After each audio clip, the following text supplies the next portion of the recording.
Hey, Pretty Girl Club. Welcome to another episode of Comment, Foolery, Exposed. So today we're going to be going over comment responses from the Light Girls documentary. And one of you guys brought this up in my comment section, and it made me go back and look at the documentary and see what some of the reaction videos were like and what some of the comments were like over in the Black women empowerment space. And a lot of people were saying very typical comments such as, oh, they're just trying to vilify dark-skinned people and make it like all of the bullies were dark-skinned girls. And it's funny that they say that because nowhere in the Light Girls documentary did they ever say every single person who bullied me was dark-skinned. So that was projection right there. But I do want to say that actually got me thinking about when I used to be bullied in the Black community. I was thinking like, okay, what did my bullies look like? Have I personally ever been bullied by a light-skinned girl? And even when I thought about it, unfortunately, any bullies that I had that were quote unquote Black or whatever, they always were darker skinned or significantly darker than me, unfortunately. And so I think that if that's my experience, that probably is the experience for a lot of other light girls out there who were bullied in the Black community. I mean, if you're in the Black community, obviously the average Black person is not light skinned. So when I think about the Light Girls documentary, I don't actually think they were all trying to bully anyone darker than them. Not to mention the fact that not everyone in the Light Girls documentary was the lightest person ever. I think that light skin or whatever is subjective, but they did have Tatiana Ali in there. So if you consider Tatiana Ali light skin, that's fine. But I feel like there was Tatiana Ali and there were multiple other women who were around her complexion who were mixed race or whatever. So first of all, skin tone is subjective. Secondly, that Light Girls documentary was not made as an attack on darker skinned people because number one, you had people in the documentary who had deeper complexions but were mixed race, such as Tatiana Ali. And number two, if you look at the description of the documentary and the ads, they talked about how the whole point of the documentary was to bring healing to the Black community. And that is supposed to be the whole point of my YouTube channel as well, is to bring healing. But I feel like a lot of times on these colorism YouTube channels and stuff, the point of those channels is not to bring healing between them and whoever committed the colorism. The point is to express their anger and try to gain revenge and bully anyone who is lighter than them, anyone who is more ambiguous than them, anyone who has a sleeker grade of hair than them. It almost became like this bullying movement, and that's the part that I don't support. I don't support randomly bullying people because you got bullied in the past. And it's funny because I don't see them keeping this same energy with white people, the people who actually created racism, the people who actually enslaved African Americans. You don't keep that same energy with white men. I don't see you saying, oh, I'm never going to date a white man. I think all white men are ugly because a lot of them are racist. You don't say that about white men. In fact, you try to go date them and create mixed babies with them.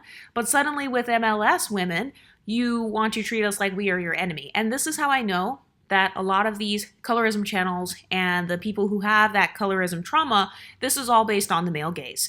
So the only reason that you're attacking mixed women but not attacking white men is because you want to fuck the white men.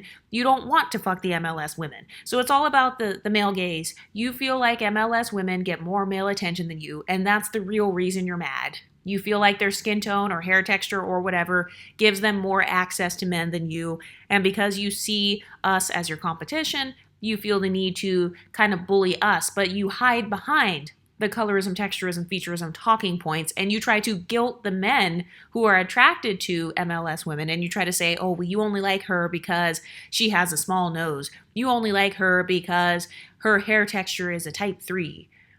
Anyway, let's get into some of these comments. But before we do, I do want to remind you of my Dark Femininity course that I have out. Be sure to get that because that course is all about embracing your unlikable qualities. It's all about using your nice, nasty skills to get ahead in life. So that will be linked in the description. But let me pull up these comments here. This comment says, cry me a light skin river. It's funny because if I were to ever say, cry me a dark skin river, when there were dark-skinned people talking about their traumas, I would be called all kinds of racist and colorist. but it's okay for you to say, cry me a light skin river. The next comment says, my opinion is most of the problem resides in chocolate black men choosing lighter or white women over chocolate women. It can make chocolate women feel more jealous because the men who resemble the men and their families don't want them. That's exactly what I said. So thank you. You heard it from the horse's mouth. You heard it here first. This person actually said that they are jealous, basically, or they feel like a lot of darker skinned black women are jealous because the men who they're attracted to, the men who look like them, don't want them. They feel passed up, they feel passed over in favor of an MLS person. This next comment says, what I found interesting about Light Girls was the number of well-known women in the documentary. I don't recall any well-known people being in Dark Girls when I watched it last year. I could be mistaken, but it made me feel some kind of way. I also think there is something to be said for light skin versus lighter than. Just because you're lighter than a dark-skinned woman doesn't make you light-skinned. So once again, we've got the cringy, dark-skinned, unambiguous woman policing what light skin is. She's giving the whole, you're not that light-skinned talking point, as if someone lighter than you is more valid than you, someone whiter than you is better than you. So that already shows me right there that she internalized a pedestalization of lighter skin tones. So that's number one. And also, she said that there are no well-known people in Dark Girls and there are more like celebrities and stuff in Light Girls. So I never noticed that until she brought it up. I do think that could be true, but I don't see how that's relevant.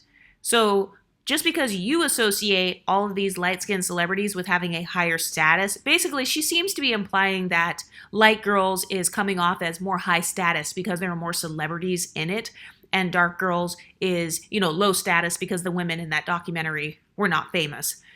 I don't know why the people in Light Girls were more famous than the ones in Dark Girls, but I am not a person that is easily influenced by fame. I don't automatically associate fame with this person is more valid in their talking points and they have more status versus the people who do not. I personally feel like when they were creating Light Girls, I do think that they could have thought that Light Girls would be more controversial than Dark Girls, obviously. And so I could see why they potentially would try to get more famous people in that documentary just so that people can actually watch it, because I'm sure that they felt like there could have potentially been backlash with that documentary because it's taboo to talk about the light skin side of, people hating you based on your skin tone. So if they did that on purpose, like choosing more famous people to be in Light Girls, I would say that that's probably why. Maybe the creators of it knew that they'd have a harder time marketing Light Girls. And so that's why they specifically got a bunch of celebrities to be in that one. But also, I'm pretty sure nobody was stopping celebrities from volunteering to be in Dark Girls.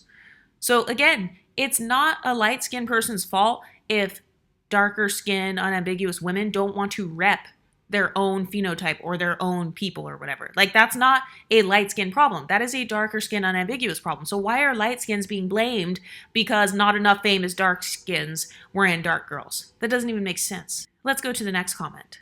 This documentary hurt my feelings so bad. Maybe because as a darker brown-skinned woman, I get so much crap for being dark and not light enough or pretty for a dark-skinned girl. Throughout the years, it took me a very long time to be okay with my skin. So to hear these light-skinned women complain and compare their hurt was just too much for me. Okay, first of all, in the Light Girls documentary, they never compared their hurt to dark-skinned women and said, oh, our hurt is like worse than theirs or just as bad as yours, or our hurt is like more valid than dark skins. They never said that. So that's already projection right there in that first sentence. Especially when the girl connected being sexually assaulted as a child to being light-skinned. Well, this happens all the time. That's a real thing. Yes, if you fit someone's sexual fetish or someone fetishizes your skin tone, which we already know happens with people who have lighter skin tones. I mean, it can happen to any skin tone, but since that documentary was about Light Girls, then obviously the person that's talking is going to be light-skinned. She says, I was livid. I was R-worded twice as a child between the ages of 5 and 9. If only those creeps would have not assaulted me because my skin was dark. If only. That was the most insensitive comment for me personally. The woman basically said, light skin is so desirable that men can't control themselves. They do horrible things because they are so attracted to light skin. The documentary just felt like we have problems too, you know. So first of all, the woman never said that in the documentary. She never said, oh, my skin tone is so desirable that men can't control themselves. She was not complimenting people who R-worded her in the documentary. So once again, this is projection. And the last sentence says, I won't even speak on the men in the film because I already have too many issues with black men and this just didn't help. So apparently there were black men in Dark Girls, or I mean in the Light Girls documentary. I don't remember that, but yeah, it's giving projection. Let's look at the next comment. This girl says, I'm light-skinned with prominent Afro-American facial features, full lips, wide nose, etc., and agree with everything you said. I feel that some of the women were playing the woe is me, I'm light-skinned, and the world is against me card. What really got to me was when one brown-skinned woman said, a white person complimented her skin tone, and no black person had ever complimented her skin tone. My point is this, if you work at McDonald's, are you going to compliment your coworkers on how their uniform shirt looks? No, because y'all have the same damn shirt. So why did this lady feel the need to put a white person on a pedestal and make it seem as if black people don't appreciate each other just because a white person gave her a compliment on her skin tone? Because it actually happens all the time. So this commenter here is clearly a light-skinned savior. We all know that a lot of African Americans hate their skin tones. So if you hate your own skin tone, why would you then compliment someone else with your own skin tone? Or, you know, why would you go out of your way to just compliment anyone in general? You wouldn't, because you don't even like yourself. So why would you go out of your way to like others? I'm not surprised that the lighter skinned woman got complimented more by white people on her skin tone versus black people.